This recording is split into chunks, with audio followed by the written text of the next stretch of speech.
So I got another whopper for you today. I hope you guys like this new format. Let me know in the comments what you think of this new format on the channel.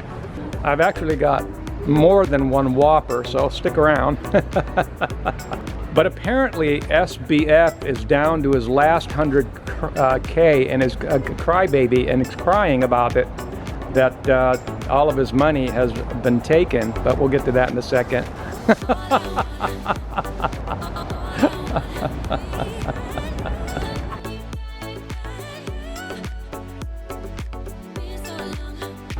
Another thing I keep seeing is that people saying how the real estate market's crashing, it's crashing, it's crashing.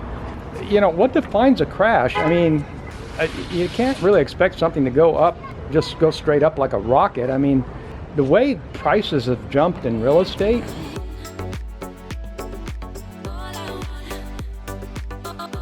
I've seen real estate prices go up gradually. Like you have periods when they're going up 10% or 8% or 6% per year, which is a lot, and it adds up quickly. But they seem to jump super quickly here just in 2021, and it's almost like they were making up for lost time.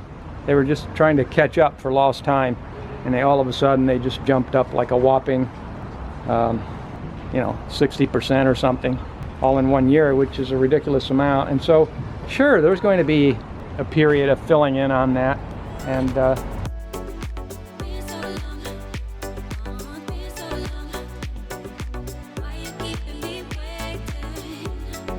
but there's so much scaremongering, prices are crashing. But when you look at the literature, though, what's actually happening is that there are areas of the country where people are moving out of, and apparently they're taking, for example, the schools in New York City are reporting 1.5 million families have failed to enroll in public school in New York. 1.5 million family shortfall. So families are definitely leaving a lot of these areas that have what we might want to call political conflict this day and age.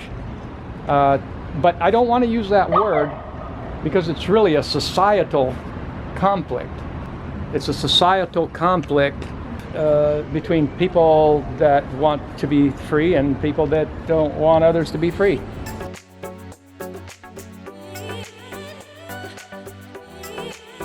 And so you've got other large metro areas in both California and then New York, and a lot of the large metro areas are actually losing population and families, and therefore their real estate, it's going to crash harder. It's going to crash harder. On the other side of that, and this comes from experts within the industry, and I say experts loosely, people within the industry, within the large home builders, saying that office buildings, which is usually a metric of commercial activity and how healthy an economy is, but office buildings are very busy in places like Texas and Florida. So Texas and Florida aren't crashing. So they've got inflow, whereas the other places have outflow. And in real estate, it's all about the demand. So just wanted to set the record there and tally the score of what is actually happening in the real estate market. But back to SBF, apparently the Justice Department has taken all of his funds out of other accounts he had in the U.S., stock brokerage accounts, and he's crying that he doesn't have any money for lawyers and to defend himself, and he's being a crybaby, talking about how he's only got 100 grand left. What about all the people that lost all their money? What do they have left? Some of those people don't have anything left. Can you imagine if you had all of your investment? And he says that the U.S., because there was a U.S. and an international FTX, he says that the U.S. FTX didn't actually have any liability and didn't suffer the insolvency of the other one, and so therefore, because apparently it's locked down from the Justice Department, but if they would just get their claws off of it, that could just be open and running and be perfectly fine, and everybody would have their money back, is what he's saying.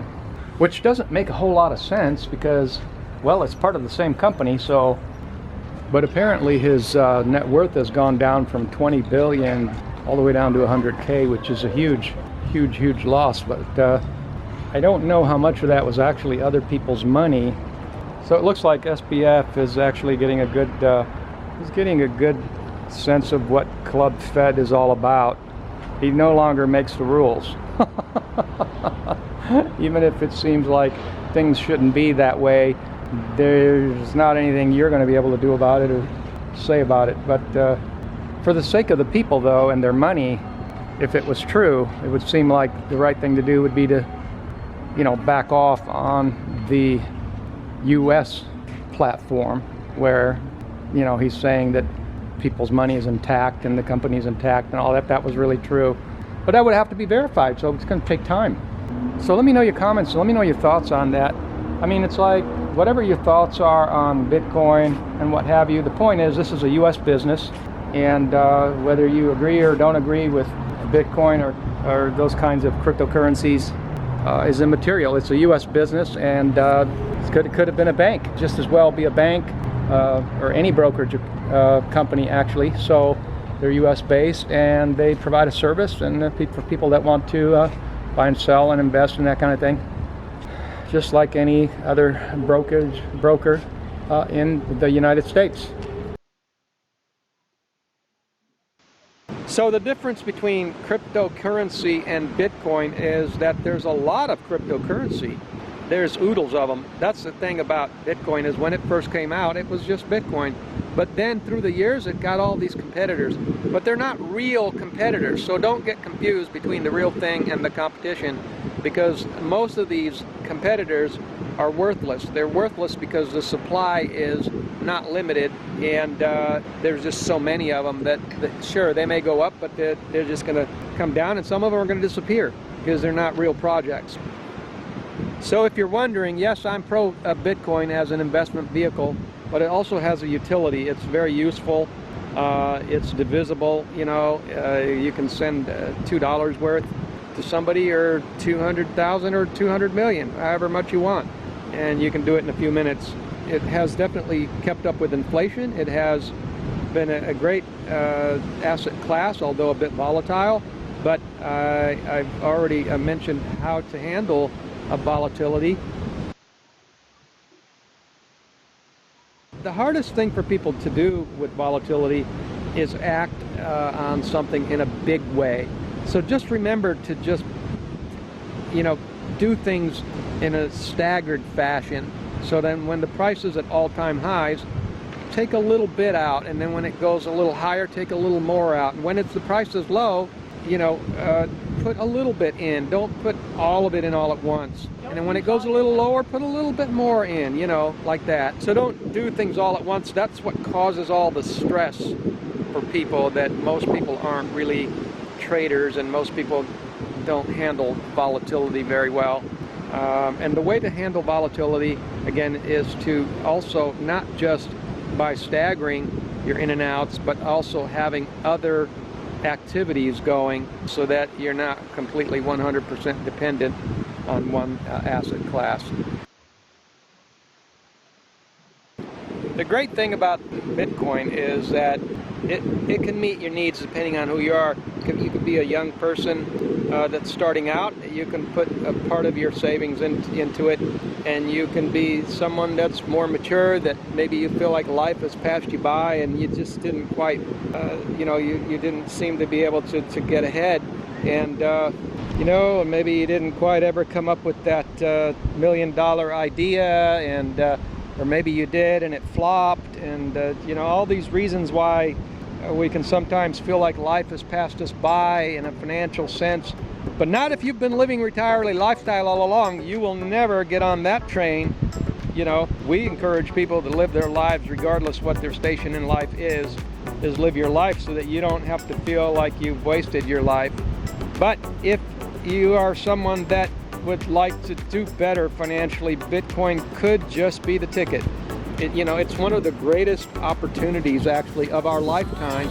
You just have to kind of wait for these bear markets. These bear markets tend to last around 2 or 3 years. They're pretty long and they're pretty deep. So I hope you've enjoyed the commentary, and let me know what you think in the comments about the commentary, and if you have any other ideas you'd like to have a commentary on. And thanks for coming to the video. Have a wonderful day.